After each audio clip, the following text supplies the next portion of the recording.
President. Thank you, Your Honours. And I thank Mr. Boutoyan for his intervention. But I feel that I ought to remind him that this is a court of law which decides matters on the basis of evidence, not on the basis of political demagoguery, and not on the basis of a desire to effect regime change despite the democratic will. And certainly not on the basis of statements made by Ombudsman Jesus Crispin Remula, who professed that domestic justice will be denied, according to Mr. Boutoyan, because of the lack of forensic reports and police reports. Now, I don't know which case Mr. Boutoyan's metaphorical ship sailed into, but he clearly hasn't read the evidence. Whilst he was speaking, we examined the evidence, and out of that evidence we found at least 35 reports substantiating 49 of the incidents which are mentioned in the document containing the charges. Your Honours, Rodrigo Duterte was and will always remain a unique phenomenon. His style of statesmanship was novel and unpalatable to many. His expletives and hyperbole grated, while his honesty and wild popularity irritated. He spoke openly, from the heart, sincerely and truthfully. And what a contrast between him and his successor in the Malacanang. For President Rudy, his word was his word, and the people knew it. For President Bong Bong, his word is for the wind, and the people will not forget it. Let me remind everyone of the letter which President Ferdinand Marcos Jr. signed, it's on the screen, and in which he gave a cast-iron undertaking that his government, and I quote, will not assist the ICC in any way, shape or form.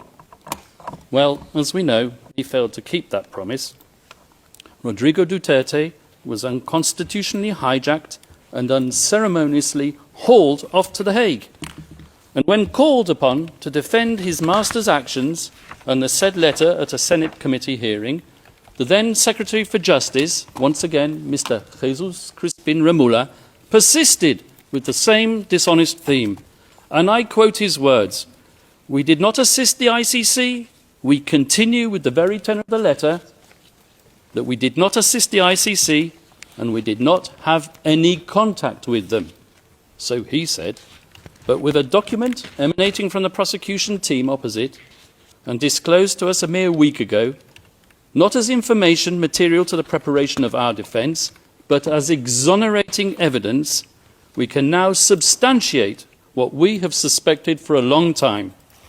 The document comprises a transcript of a telephone call covertly recorded between 4 parties who cannot be mentioned in public, and one of these parties was boasting about how he was acting as the silent partner of President BBM, managing a scheme to funnel witnesses to this court while all the time ensuring that he could guarantee President BBM's plausible deniability.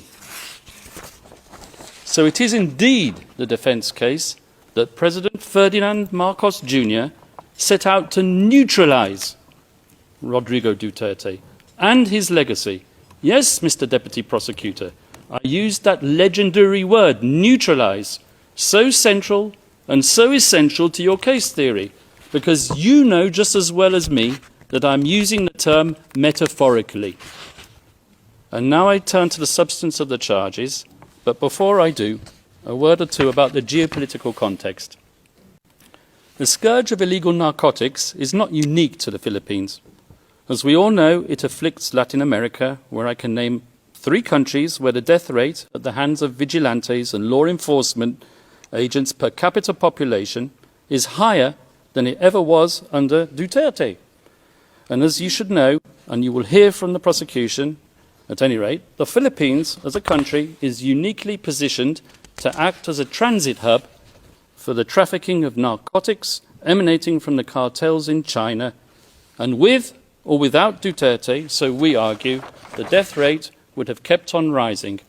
Indeed, as we will prove with statistics and reports, the death rate flowing from narcotics-related crime actually increased after Rodrigo Duterte left power. And where, I ask you, has the International Criminal Court been since?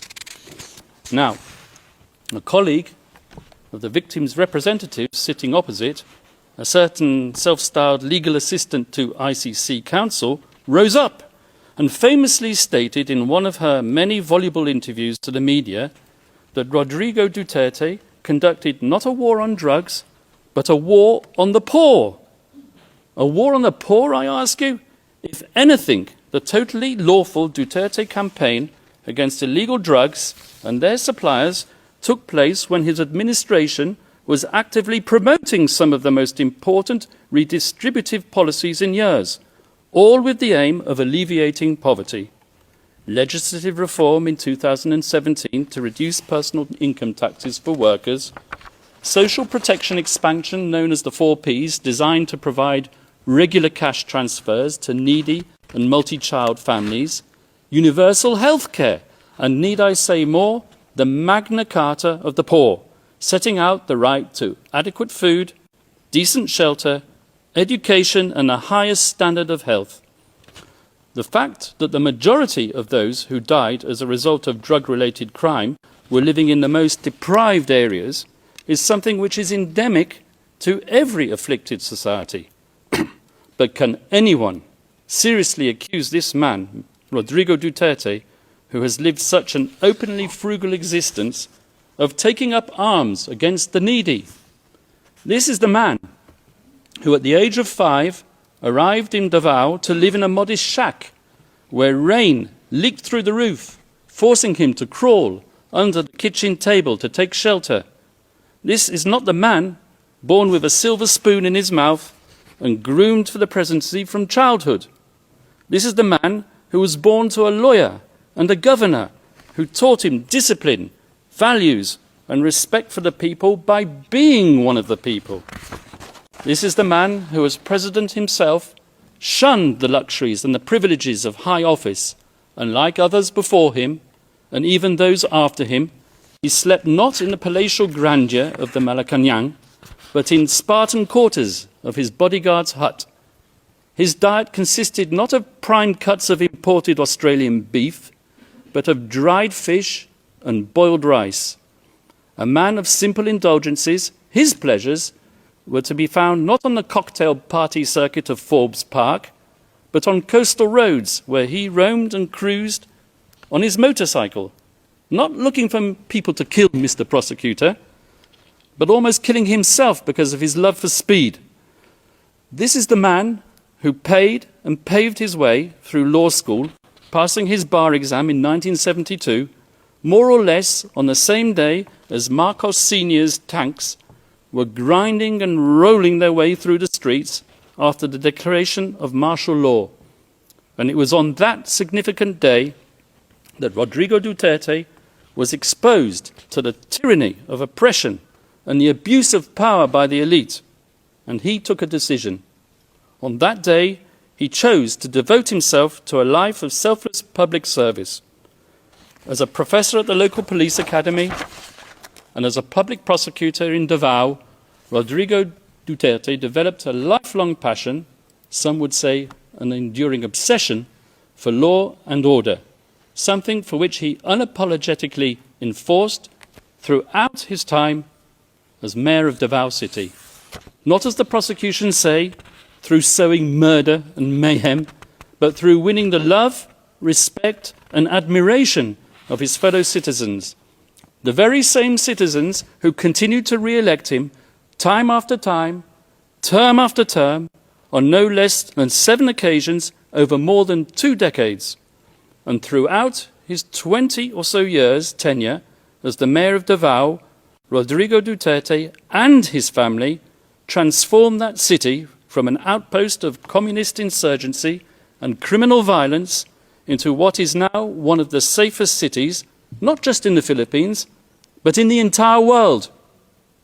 This was indeed the so-called Davao model, which the prosecution wants to persuade you was code for unbridled criminal violence. And this was the type of leader that the Filipino nation wanted in 2016.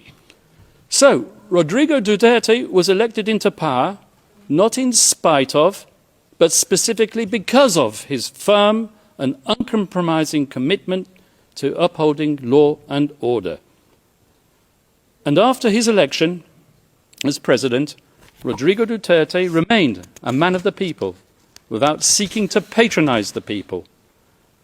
Gung-ho in his ways and with a belligerent tone, he spoke the tough tongue of the street, not the dissembling discourse of international diplomacy. He said what the people wanted to hear, but he said it in a way that offended sensibilities of world leaders unaccustomed to hearing it, one in particular, and that was what set him on the slippery slope to a prison cell in The Hague. And let me tell you how it works.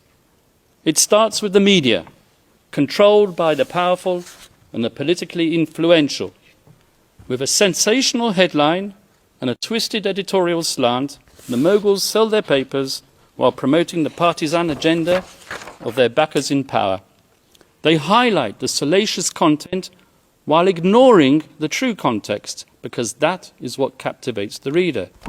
And so it was with Rodrigo Duterte, whose speeches were fertile fodder for his enemies and detractors.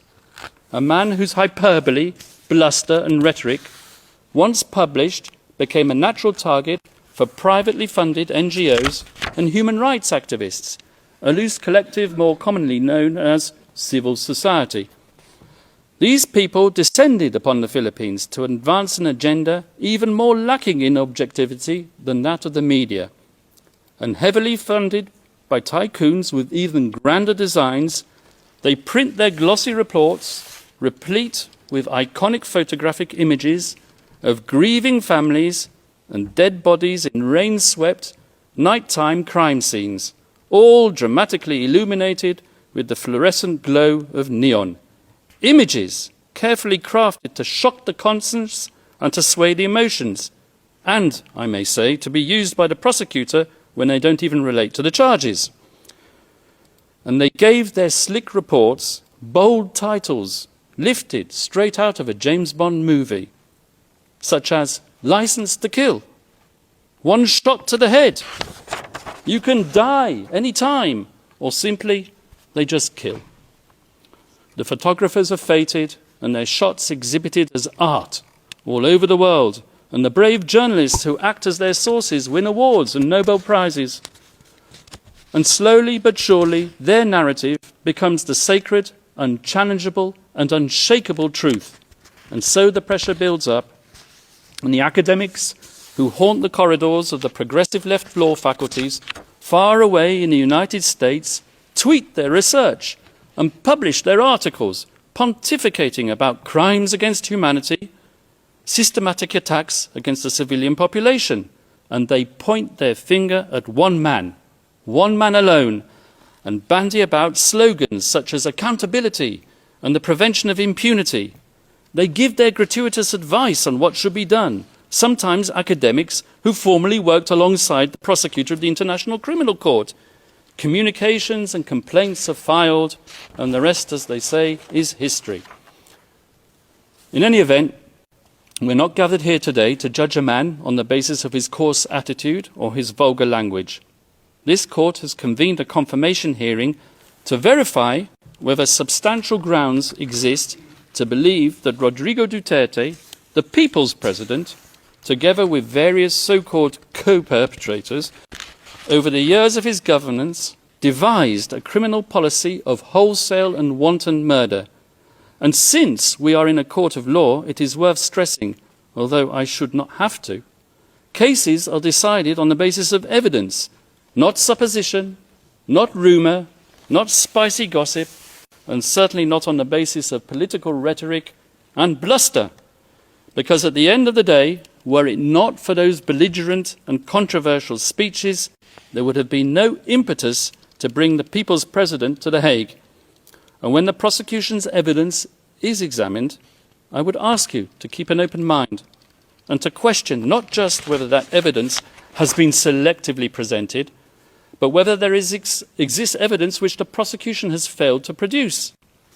And I say this with justifiable cause, particularly with respect to the Duterte rhetoric, as we will prove during the substantive part of our submissions, the notorious speeches on which the prosecution relies have been cherry-picked to suit its narrative, while ignoring the many other speeches when the former president tempered his bombastic language by clear reference to the principle of lawful self-defence.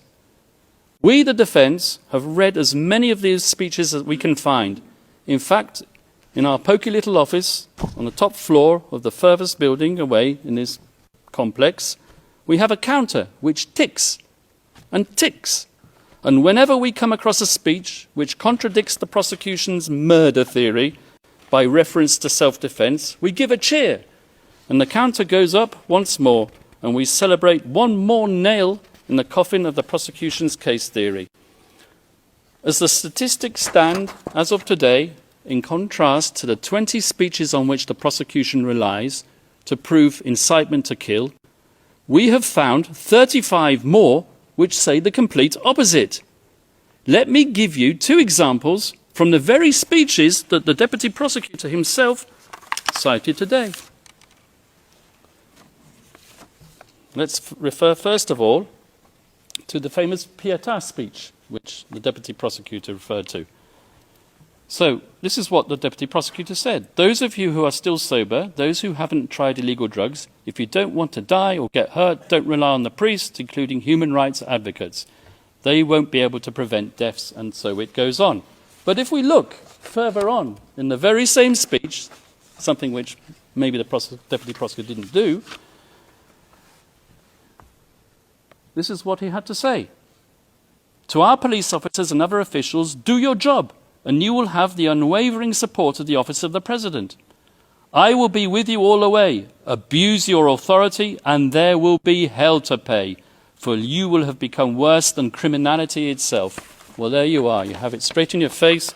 Pexo, exonerating evidence within what is claimed to be the prosecution incriminating evidence. I won't take up my time by showing you the second speech, but there is one. If I have time at the end, I will show it to you. So if you add to that another 10 speeches out of the 20 speeches on which the prosecution rely in its document containing the charges, after all, we are in a court of law and we rely on evidence. And what is the evidence that's produced of these speeches? 20 of them. 10 of them, I submit, and we will show this in the substantive part of our submissions, contain exonerating evidence which support the defence case theory.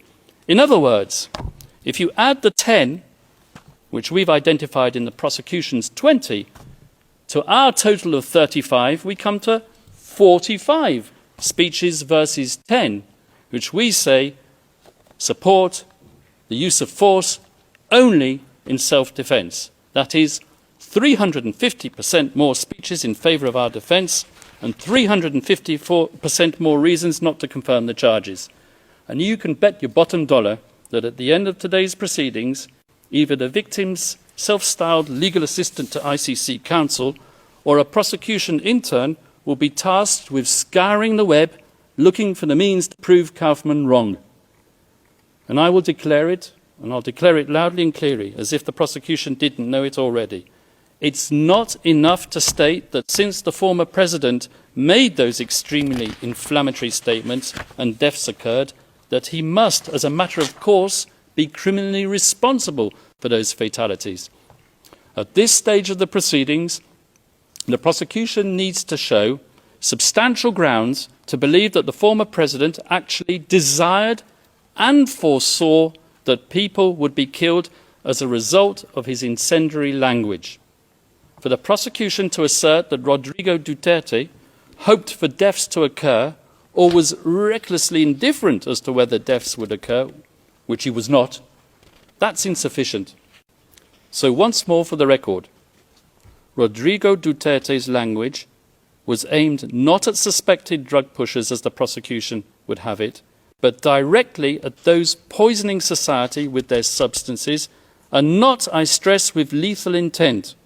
His rhetoric was calculated to arouse fear and obedience, to instill fear in their hearts, and to inculcate a respect for the law in their minds. Nothing more, nothing less. That was his intent, and it was not criminal. And as many of these drug pushers demanded to enter prison. I remember seeing the images on the television, lining up to surrender and to enter prison. Now, I challenge my colleagues opposite to prove otherwise, because as we all know, in a criminal process, the burden of proof is on the prosecution. They brought this case and they need to prove it. Rodrigo Duterte need not convince the world of anything, and that is to his fortunate advantage given his current medical condition. He stands behind his legacy resolutely, and he maintains his innocence absolutely. Now, I turn to the general fairness and objectivity of the investigation, which, as we all know, is meant to be an impartial evidence-gathering exercise. As an ex-prosecutor myself, I'm used to investigating agencies pursuing all reasonable lines of inquiry, assimilating all testimonies, and digesting all documentation and forensic evidence, recommending who to target for prosecution, but not so with this prosecution. When we, the defence, study the course of the investigation in this case, one thing is plain as a pikestaff. The chief prosecutor of this court, Mr. Karim Khan, not only failed miserably to carry out his duties under the Rome Statute, requiring him to examine exonerating circumstances as well as incriminating, but he single-handedly contaminated it, so we alleged, by pursuing a one-track crusade with a view to a predetermined objective. Let me explain. Although the ICC officially authorized an investigation into the so-called Philippines situation in late 2021, it was deferred a few months later back to the Philippines for the official investigation to resume only in late 2023. But the real meat of the investigation into Count 1, relating to the activities of that fictitious construct, the Davao Death Squad, had effectively started way before then, with the sole objective of nailing Rodrigo Duterte. Indeed, all the way back in 2018, during its so-called preliminary examination, the prosecution had an individual who will be referred to as P1, handed to them on a silver platter. This P1 had been interviewed at an earlier date by none other than Chief Prosecutor Karim Khan, in his former capacity as a private lawyer, and the self-professed item of pulp fiction entitled Duterte Harry. Your Honours, the picture on the front cover of that book says it all. It really does scream objectivity, doesn't it? I say that sarcastically, of course. Fortunately for us, the defence, the appeals chamber, has now disqualified Chief Prosecutor Karim Khan from this case, a welcome development as a matter of ethical propriety, but in our opinion, too late in the day to salvage the integrity of the investigation that he had supervised.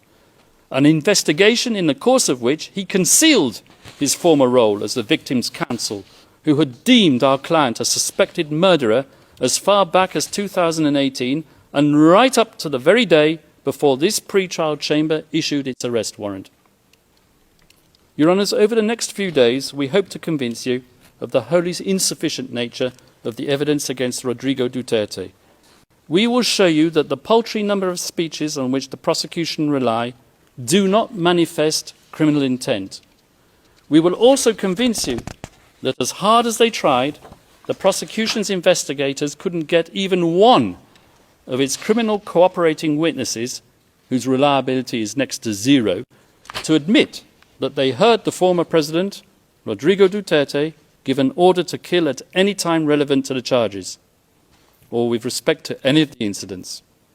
And we hope that when you conclude your deliberations, Your Honours, that you will dismiss these grievously misplaced and politically motivated charges. We will ask you to send Rodrigo Duterte back to his family, and we will ask you to give back to the Filipino people their tatay digong. Thank you, Your Honours. The presiding judge. Thank you very much, Mr. Kaufman.